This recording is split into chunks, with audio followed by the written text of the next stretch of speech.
The Lord is my shepherd, I shall not want. He makes me to lie down in green pastures. He leads me beside the still waters. He restores my soul. Can you say that again? He restores my soul. Praise God.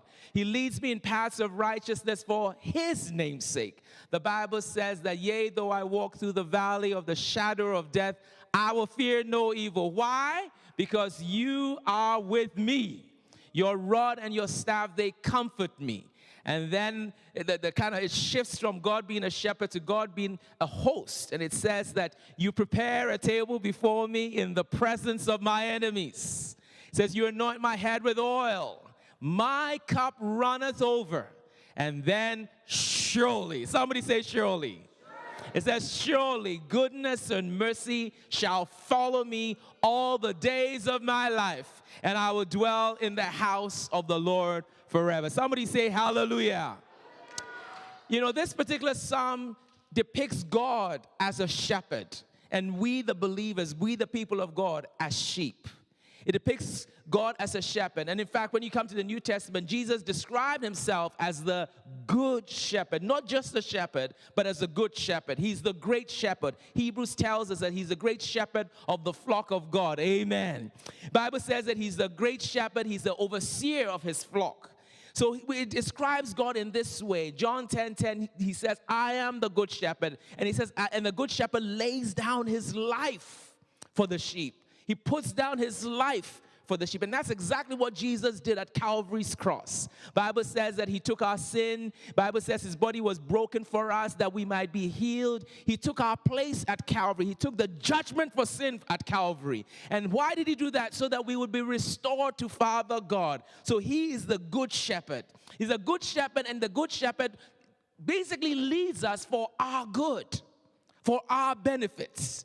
Bible says in John 10, he says that the thief comes but to steal and kill and destroy. But I have come that you may have life and that you may have it more abundantly. And then in verse 11, he says, I am the good shepherd. Hallelujah.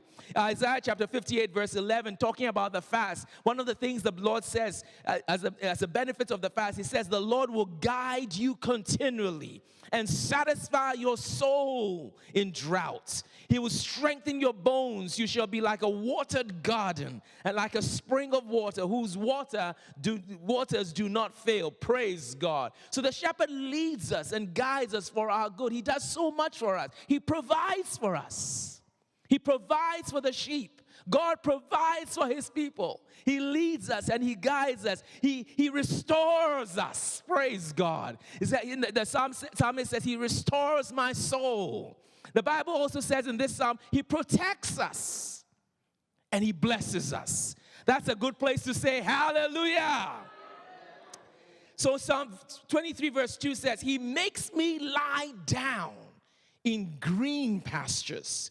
He leads me beside still waters. And then the first part of verse 3 says, he restores my soul and he leads me in paths of righteousness for his name's sake. The New Living Translation puts the first part of verse 3 this way. It says, he renews my strength.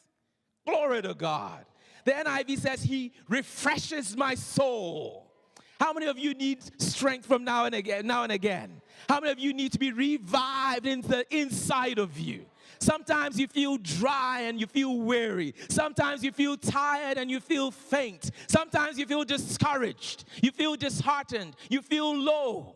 If you feel that way, you need the good shepherd to restore your soul. You need him to renew your strength, to refreshen you, to revive you. Can you say a good amen? You see, the Lord revives the tired. He revives the weary and the faint. He renews the strength of the weak, if we will let him. But he's in the business of restoring our soul. God is all about restoration. I said God is all about restoration.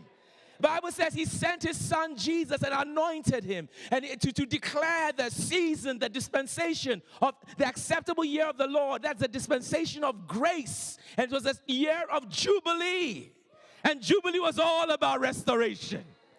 When Jesus came, he was restoring health to people. He went about healing the sick, destroying the works of the enemy. Why? He's all about restoration. He restores the brokenhearted. He said, I've been anointed and he has sent me to heal the brokenhearted. People who have been abused and people who have been mistreated. He wants to restore your broken hearts. Somebody say hallelujah. He's all about restoration. Amen. Health is when you're sick, he wants healing because he wants to restore health to you. He wants to restore health to you. He wants to restore the blessing of God on your life. That's why he became a curse, so that you and I will receive the blessing of Abraham and the promised Holy Spirit. Glory to God.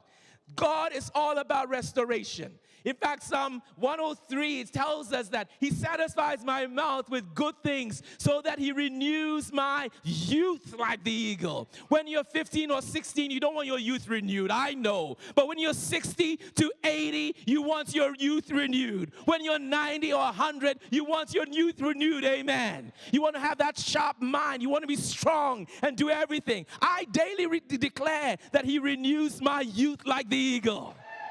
Glory to God. God is all about restoration.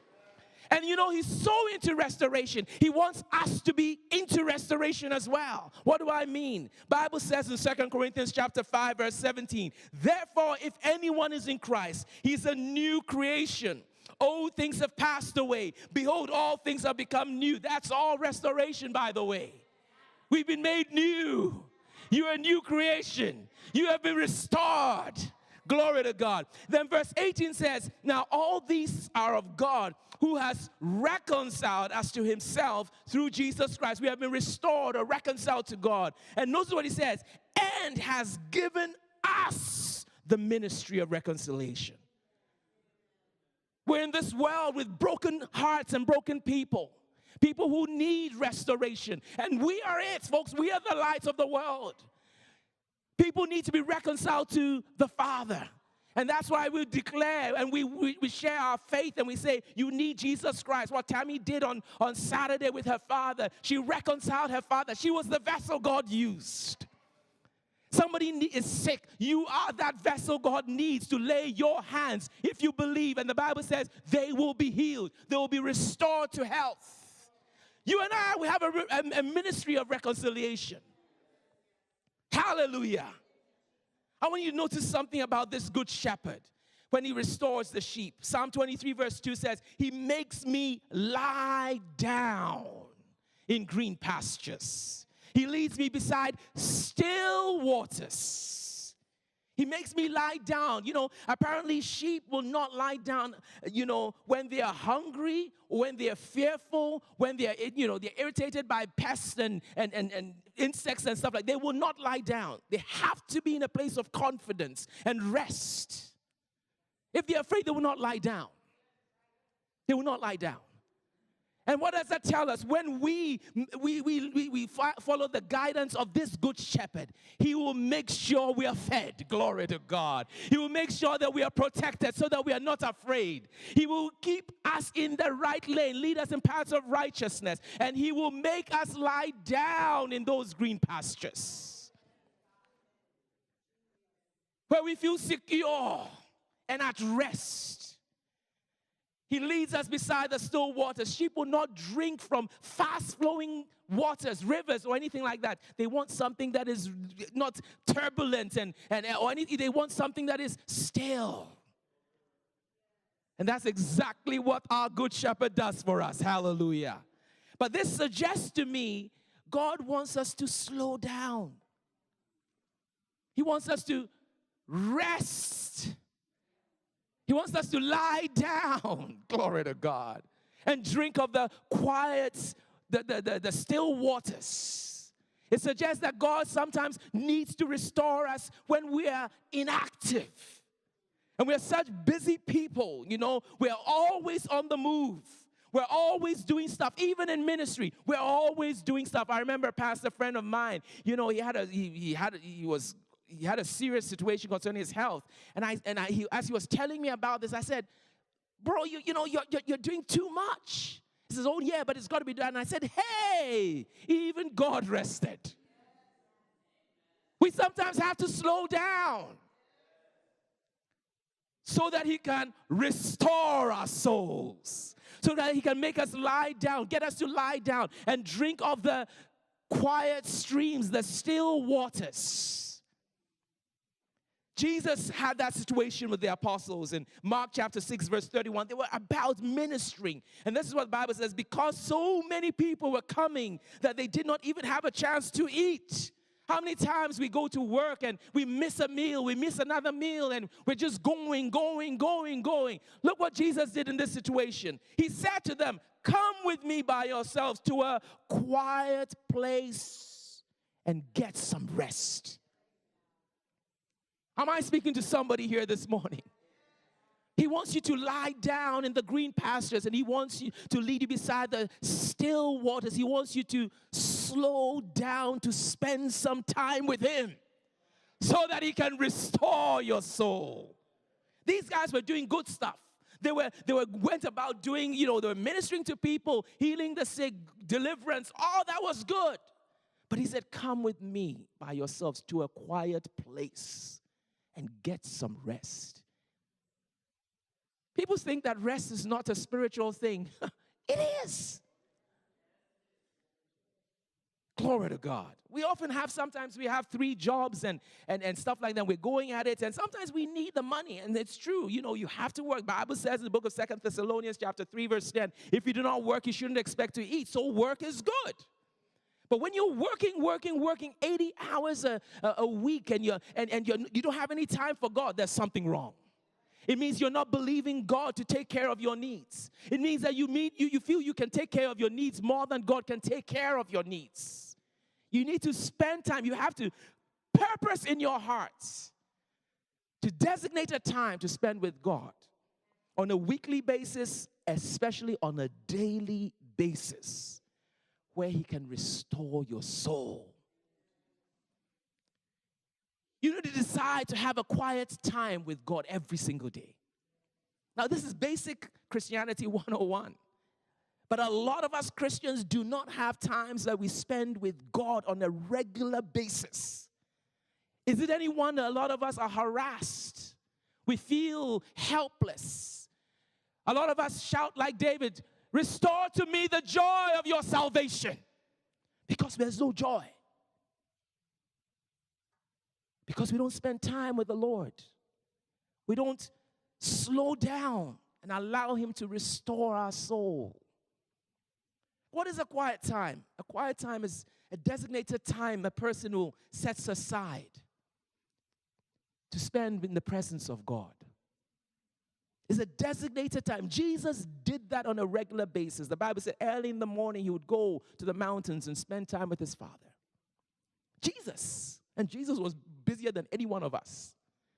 But every time he would go and spend some time, hours praying and communing with the Father, notice he went by himself away from the distractions, but he chose to do that. Why? Because it was critical in his relationship with the Father.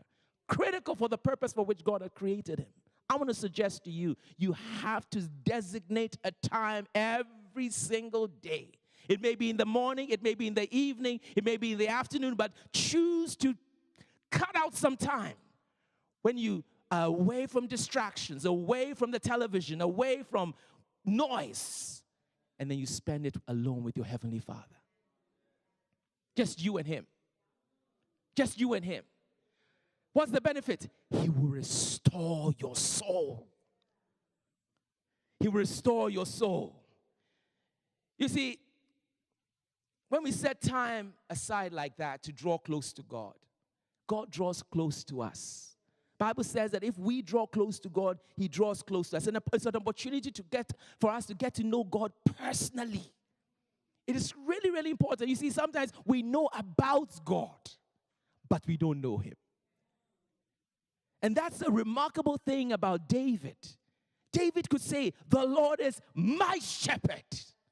He knew God. He said, he's my shepherd. I shall not want. He says, he leads me. He knew this really. He said, the Lord is the strength of my life. He said, if God be for me, what did he say? The Lord is on my side. I will not fear. What can man do to me? He had relationship and he knew this God because he had spent time in the presence of God. What did David say? He said it's, I can't remember the full verse of scripture, but basically he was saying that what he wanted to do was gaze on the beauty of the Lord in his presence. That was his heart's desire. He knew the secrets of being restored.